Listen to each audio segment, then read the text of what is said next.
Sauce TV నేను మీ సుప్రియ. శుభాలు అశుభాలు ఇది ప్రతి ఒక్కరిని అలజడి రేపించే విషయం. శుభంగా ఉంటే అంతా బాగుంటుందని, అశుభం గురించి కొంత తెలుసుకోవాలని అనుకుంటుంటారు. శుభం అంటే అందరికీ ఇష్టం, అశుభం అంటే భయం. అంటే శకునాలు శుభశకునాలు అనేవి ప్రతి ఒక్కరూ పాటిస్తూ ఉంటారు. అందుకు తగిన పరిష్కారాలు చూస్తూ ఉంటారు.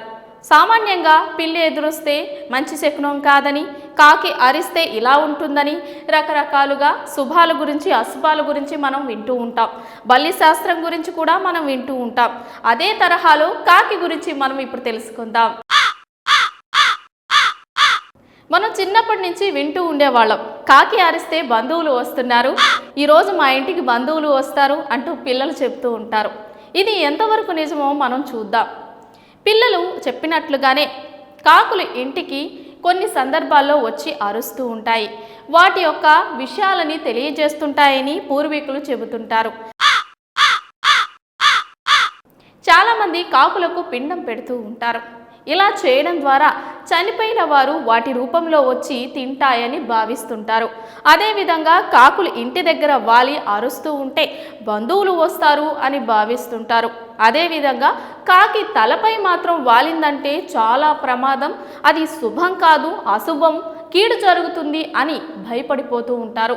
దీనికి ఏం చేయాలో అని ఆలోచిస్తూ ఉంటారు. ఇలాంటి రకరకాల పరిణామాలు అనేవి కాకుల ద్వారా జరుగుతూ ఉంటాయి.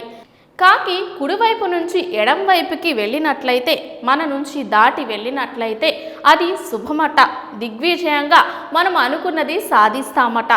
అలాగే ఎడమ నుంచి కుడివైపుకు వెళ్ళినట్లయితే అది అశుభమట. ఇలా పండితులు చెబుతున్నారు.